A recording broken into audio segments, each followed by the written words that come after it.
J'ai roué de coups un homme jusqu'au sang devant 50 personnes et j'ai détruit la vie de ma femme de mes propres mains. Et je le referai. Mais laissez-moi commencer par le début. Avant le sang et le verre brisé, avant les cris et les sirènes, laissez-moi vous parler des 12 années que j'ai passées à construire ce que je pensais être un mariage solide. Brique par brique, salaire après salaire. Je m'appelle Michael Turner et je travaille dans le bâtiment. Pas le genre de chantier propre et climatisé où l'on porte un casque pour la forme et où l'on se promène avec un porte-bloc. Je parle du vrai BTP. Celui qui vous laisse les mains calleuses en permanence et le dos douloureux chaque soir. Celui qui paie assez bien si vous êtes prêt à saigner pour ça. Autrefois, Rebecca aimait mes mains. Elle traçait les cicatrices du bout des doigts, embrassait les callosités, m'appelait son homme aux pieds sur terre. Ça, c'était avant qu'elle ne commence à travailler chez Meridian Marketing, avant les promotions et les soirées d'entreprise. Avant qu'elle ne décide que je n'étais plus assez bien. J'ai remarqué le changement il y a 6 mois.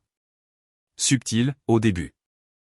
Elle a cessé de me demander comment s'était passée ma journée. Elle a commencé à grimacer quand je rentrais couvert de poussière de placo. La femme qui se vantait autrefois auprès de ses amis d'avoir un mari qui construisait vraiment des choses a commencé à me présenter différemment. Voici Michael, disait-elle lors des réunions de voisinage, marquant une pause juste assez longue avant d'ajouter, il travaille dans le bâtiment. La pause s'allongeait à chaque fois. Puis sont venues les remarques. Tu ne comprendrais pas. C'est un truc de marketing. C'est mignon, mais le monde de l'entreprise ne fonctionne pas comme ça. Peut-être que si tu travaillais dans un bureau, tu comprendrais. Chaque mot était soigneusement choisi pour me rappeler ma place, en dessous d'elle. La maison que j'avais rénovée de mes propres mains, en travaillant les week-ends pendant 2 ans, elle a commencé à la trouver démodée. Le camion que j'avais acheté content après avoir décroché le contrat du Harrison Plaza, embarrassant. Les solutions pratiques que je proposais à ces problèmes de travail, simplistes. J'ai continué à travailler. J'ai continué à payer pour tout ce qu'elle voulait. Les vêtements de marque qui sont apparus dans son placard. Des vêtements que je ne l'avais jamais vu porter. Le nouveau parfum qui ne sentait plus comme ma femme. Les longues soirées au bureau qui la laissaient pleine d'énergie au lieu d'être épuisée. Jeudi dernier, elle était assise à la table de notre cuisine, celle que j'avais fabriquée en chaîne de récupération, faisant défiler son téléphone avec ce nouveau sourire qu'elle avait développé. Celui qui n'atteignait jamais tout à fait ses yeux quand elle me regardait. Il y a un événement auquel j'aimerais que tu viennes, dit-elle en faisant glisser une élégante invitation sur la table.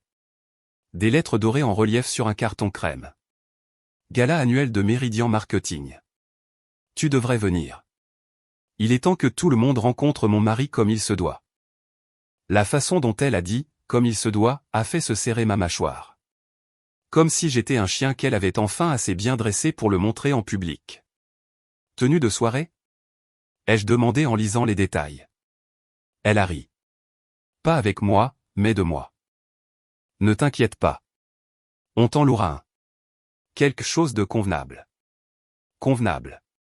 Encore un mot chargé de sous-entendu. C'est quand ? Dans 2 semaines. Le samedi 15. Elle s'est levée, prenant son téléphone mais laissant l'invitation. David sera là.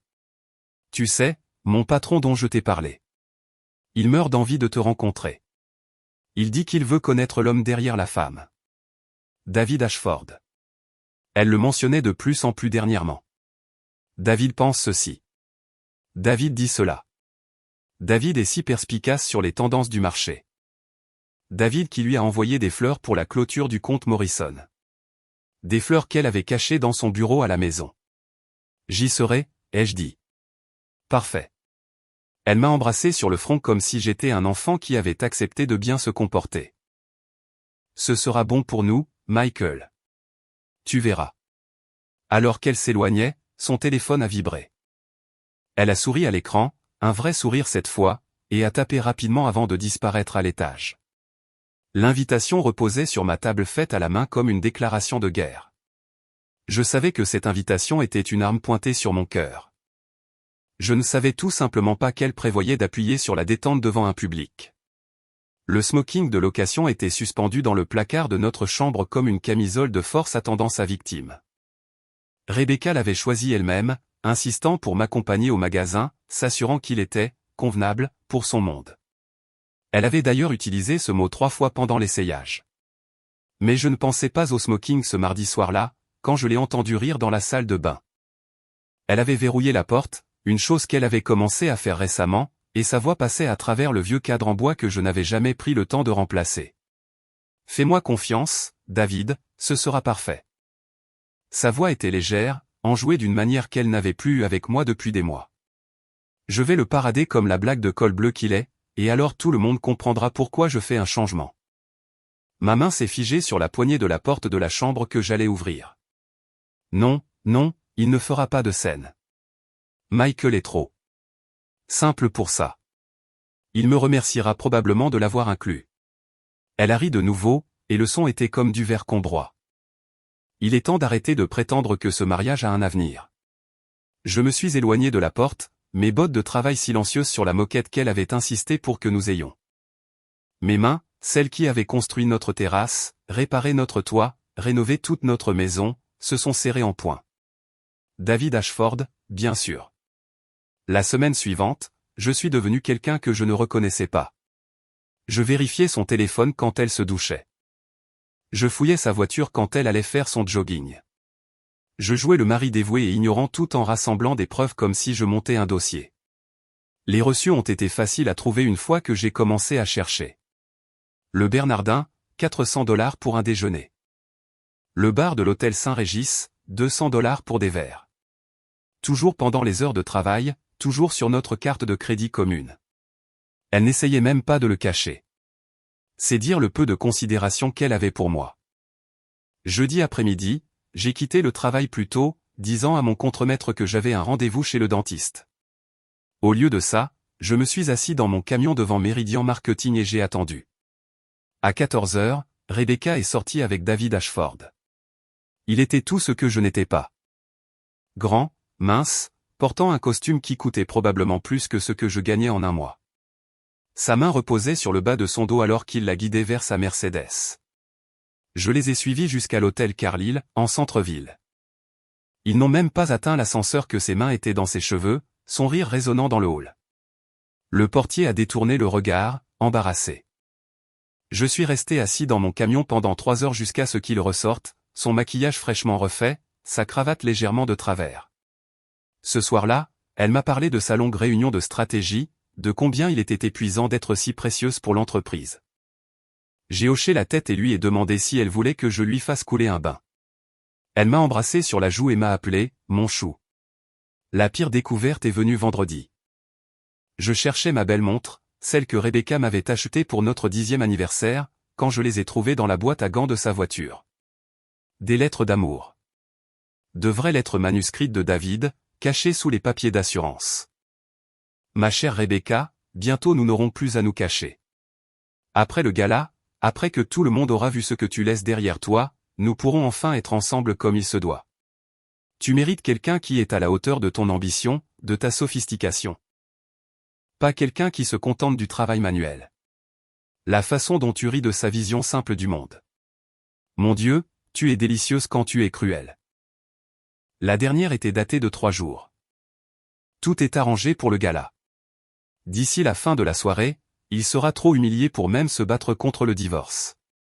Alors tu seras à moi, officiellement et complètement. J'étais assis dans son Audi, celle que je lui avais achetée pour Noël, tenant les lettres d'amour d'un autre homme à ma femme, et j'ai senti quelque chose se briser en moi. Pas une brisure de tristesse, mais comme un barrage qui cède, retenant 12 ans de mépris. Mais j'ai soigneusement tout remis exactement comme je l'avais trouvé. Je suis rentré et j'ai préparé le dîner, son plat de pâtes préféré. Je l'ai écouté se plaindre de sa journée, j'ai souri quand elle a de nouveau mentionné le gala, et j'ai même repassé sa robe pour elle quand elle me l'a demandé. « Tu es si serviable ces derniers temps, dit-elle, suspicieuse un court instant. « Je veux juste que tout soit parfait pour ta grande soirée, ai-je répondu. Elle voulait m'humilier devant son monde. J'ai décidé de lui donner exactement ce qu'elle voulait, et même plus. La salle de bal de la tour Méridian représentait tout ce qu'était le monde de Rebecca. Tout en brillance de surface, sans aucune fondation. Des lustres en cristal projetaient leur lumière sur des sols en marbre, et partout où je regardais, des gens en tenue à 1000 $ discutaient de contrats à 1 million. Rebecca avait insisté pour que nous arrivions séparément. Je dois m'occuper de quelques détails d'organisation, avait-elle dit. Mais je savais la vérité. Elle voulait que son entrée avec moi soit parfaitement chronométrée pour un impact maximal. Elle m'a trouvé au bar, sirotant une bière. Ils avaient en fait de la bière, cachée derrière le champagne comme un secret honteux. Elle était éblouissante dans sa robe noire, celle que j'avais repassée. Et pendant un instant, je me suis souvenu de la femme que j'avais épousée. Puis elle a ouvert la bouche. Michael, te voilà. Sa voix a porté à travers la pièce, délibérément forte. Tout le monde, voici mon mari. Elle m'a attrapé le bras, ses ongles s'enfonçant juste assez pour faire mal. Michael travaille dans le bâtiment. La façon dont elle l'a dit, comme si elle s'excusait d'avoir amené un chien errant à un dîner formel. Le bâtiment? Comme c'est rafraîchissant, dit une femme en perles. Vous devez avoir des histoires tellement intéressantes. Oh, il en a, intervint Rebecca avant que je ne puisse parler. Pas plus tard qu'hier, il essayait de m'expliquer la stratégie d'entreprise en utilisant une métaphore sur le malaxage du béton. N'est-ce pas adorable? Le groupe a ri. J'ai souri et joué le jeu. Michael pense que tout peut être réparé avec un marteau et un peu d'huile de coude, continua Rebecca, sa main agrippant toujours mon bras. Je n'arrête pas de lui dire que le monde des affaires exige une pensée plus sophistiquée. C'est alors que David est apparu, comme s'il avait été invoqué. Sa poignée de main était ferme, son sourire étudié. Le fameux Michael. Rebecca parle de vous tout le temps. Ah oui, ai-je dit en le regardant dans les yeux. Oh oui, votre approche pratique des choses. Très stabilisante pour quelqu'un d'aussi visionnaire que Rebecca. Il a touché son épaule en disant cela, laissant sa main s'attarder. L'heure qui a suivi a été une leçon magistrale d'humiliation. Rebecca m'a traîné de groupe en groupe, chaque présentation plus dégradante que la précédente. Elle a raconté l'histoire de la fois où je lui avais suggéré de gérer un client difficile comme on coule des fondations, de manière stable et de niveau. Elle a mentionné la fois où j'étais venu la chercher au travail dans mes vêtements sales, l'air de maître, échappé d'un bagne. David restait à proximité, ajoutant ses propres pics déguisés en compliments. Le travail manuel doit être si satisfaisant, si simple. Il y a quelque chose d'honnête à travailler avec ses mains plutôt qu'avec son esprit. Rebecca a besoin de quelqu'un de simple dans sa vie pour équilibrer toute sa complexité. Il se touchait constamment, sa main sur son bras quand elle riait, ses doigts effleurant son dos alors qu'il se déplaçait dans la pièce. Ils échangeaient des regards par-dessus leur coupe de champagne, des sourires complices à mes dépens. Les autres cadres jouaient le jeu, leur politesse plus blessante que des insultes directes ne l'auraient été. Ils me parlaient lentement, m'expliquaient des concepts de base comme si j'étais un enfant, et félicitaient Rebecca d'être si patiente avec nos mondes si différents. Au moment où Rebecca apportait son toast, ma mâchoire me faisait mal à force de me forcer à sourire. Elle a fait teinter son verre, attendant l'attention. Je veux remercier tout le monde d'être venu ce soir. Cette entreprise m'a donné tant d'opportunités, de croissance, et le courage de reconnaître ce que je mérite vraiment. Elle m'a regardé droit dans les yeux. À de nouveaux départs, et à l'abandon de ce qui ne nous sert plus. La salle a applaudi. David a levé son verre vers elle, son sourire promettant tout ce qu'elle pensait vouloir. Quelques personnes m'ont jeté un regard de pitié, comprenant enfin ce dont ils étaient témoins. Rebecca s'est penchée près de moi, son souffle chaud contre mon oreille. Je vais me repoudrer le nez. Essaie de ne pas te ridiculiser pendant que je suis parti. Puis, plus fort, à David, ça te dérangerait de me montrer où tu as mis ces rapports trimestriels? Je voulais les revoir avant lundi. Il a hoché la tête, professionnel et suave. Bien sûr, ils sont dans mon bureau. Ils se sont éloignés ensemble, ses hanches se balançant, sa main trouvant le creux de ses reins dès qu'ils se sont crus hors de vue. Quelques cadres les ont regardés partir, puis m'ont regardé avec un mélange de pitié et d'amusement. J'ai compté jusqu'à 60, puis je les ai suivis. L'étage de la direction était sombre, éclairé seulement par les lumières de secours et les lumières de la ville qui entraient par les baies vitrées. Leur voix provenait du bureau d'angle de David, la porte légèrement entr'ouverte. « Mon Dieu, je n'arrive pas à croire que j'ai perdu 12 ans avec ce loser, » disait Rebecca. Je pouvais les voir à travers l'entrebâillement. Sa robe relevée, assise sur son bureau, ses mains à lui emmêlées dans ses cheveux.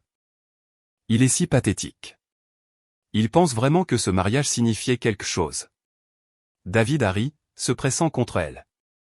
L'expression sur son visage ce soir était impayable. Il n'a aucune idée de ce qui l'attend.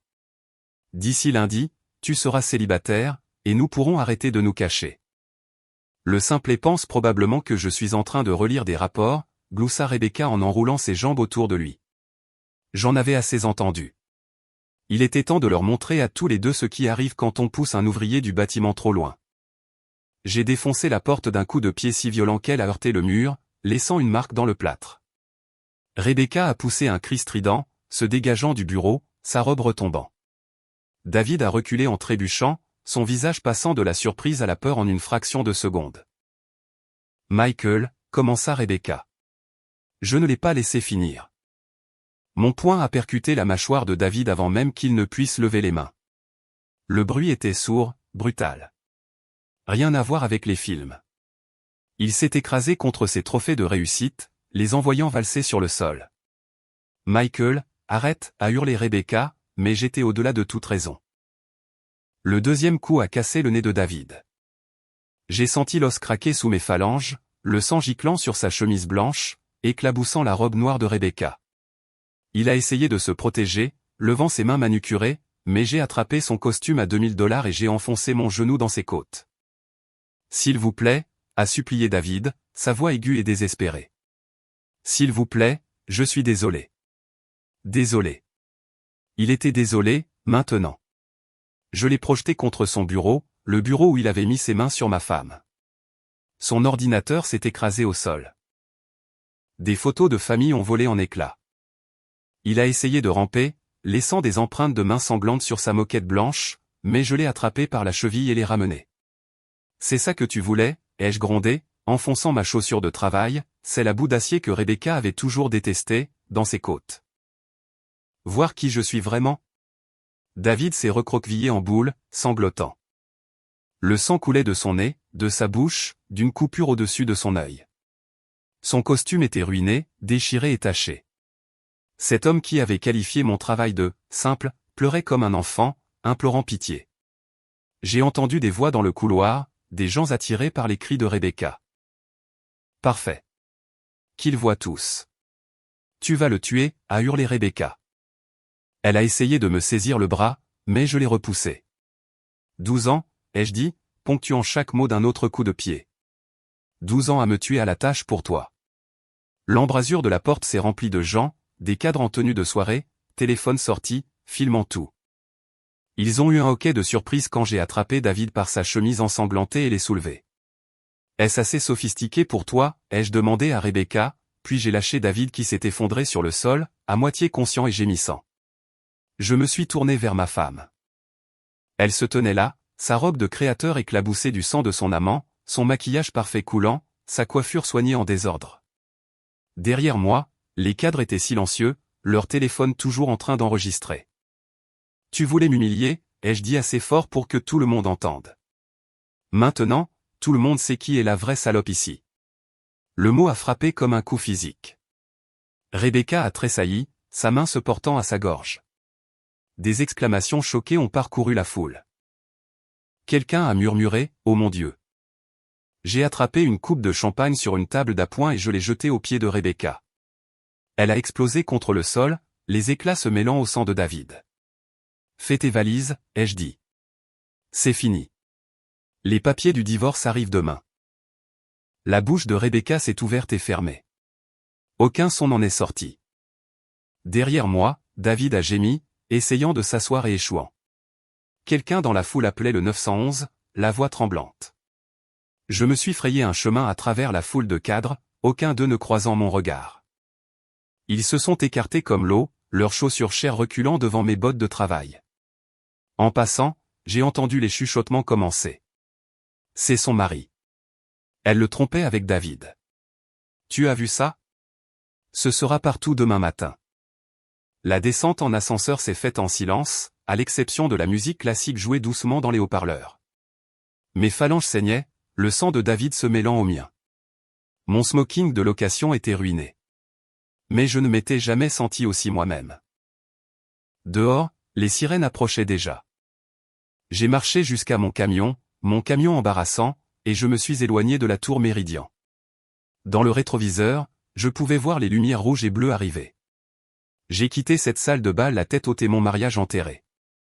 Mais la vraie punition de Rebecca ne faisait que commencer. Les vidéos ont envahi les réseaux sociaux avant même que je ne sois rentré. Un ouvrier du bâtiment détruit l'amant de sa femme lors d'un gala d'entreprise est devenu viral en 3 heures. Le lendemain matin, la vidéo avait 2 millions de vues. Les commentaires étaient étonnamment partagés. La moitié me traitait de psychopathe qui devait aller en prison. L'autre moitié disait que j'étais un héros qui avait fait ce dont tout conjoint trahi rêvait. Quelqu'un a lancé un GoFundMe pour ma défense juridique qui a récolté 30 000 $ en 2 jours. Rebecca et David ont été licenciés le lundi matin. Meridian Marketing a publié une déclaration sur une « conduite inconvenante » et une « violation des normes morales de l'entreprise ». Leur PDG s'est personnellement excusé pour « l'incident pénible survenu lors de notre gala annuel ». David a passé 2 semaines à l'hôpital. Fracture de l'os orbital, 3 côtes cassées, commotion cérébrale grave. Sa femme lui a signifié les papiers du divorce sur son lit d'hôpital. Elle a pris les enfants, la maison et la moitié de tout le reste. Sa carrière de cadre était terminée. Aucune entreprise ne voulait de lui après les vidéos. La chute de Rebecca a été totale. Le monde du marketing est plus petit qu'on ne le pense, et tout le monde avait vu les vidéos. La femme couverte du sang de son amant, exposée comme une infidèle devant tout son réseau professionnel. Elle n'a pu obtenir aucun entretien. Ses parents, qui avaient regardé les vidéos avec horreur, m'ont appelé pour s'excuser du comportement de leur fille et lui ont coupé les vivres complètement. J'ai plaidé coupable pour un délit de coups et blessures. Mon avocat a réussi à faire valoir la détresse émotionnelle extrême et la provocation. 6 mois de travaux d'intérêt général, à enseigner la menuiserie à des jeunes à risque. La communauté du bâtiment s'est ralliée à moi. Mon entreprise m'a donné une augmentation. Des clients me demandaient spécifiquement, voulant, le gars qui se défend. Rebecca a quitté la ville en moins d'1 mois. Aux dernières nouvelles, elle travaillait dans le commerce de détail en Arizona, vivant dans un studio. La femme qui pensait que je n'étais pas assez sophistiqué plie maintenant des vêtements pour le SMIC. La maison, notre maison, celle que j'avais reconstruite de mes propres mains, est à moi, sans aucune dette. Elle me l'a cédée lors du divorce juste pour que tout se termine plus vite. J'ai tout gardé, sauf ces vêtements, que j'ai donnés à des œuvres de charité. 6 mois plus tard, je dors paisiblement dans mon propre lit, je dirige ma propre entreprise de BTP, et mes mains, celles qu'elle avait fini par mépriser, m'ont construit une nouvelle vie. Parfois, on me reconnaît. Et, vous êtes le gars de la vidéo. C'est généralement suivi d'une poignée de main et d'un « bien joué, mec ». L'ouvrier du bâtiment qu'elle ne jugeait pas assez bon avait prouvé une simple vérité. Quand on a construit l'univers de quelqu'un de ses propres mains, on sait aussi exactement comment le détruire. Et je le referai. Et c'est la fin de l'histoire d'aujourd'hui. Si vous l'avez apprécié, merci de laisser un pouce bleu et de déposer un commentaire ci-dessous. Votre soutien aide l'algorithme à mieux diffuser mon contenu. Si vous êtes nouveau sur la chaîne, n'oubliez pas de cliquer sur le bouton d'abonnement. Cela m'aide vraiment à continuer à créer plus d'histoires pour vous. Merci d'avoir regardé et à la prochaine.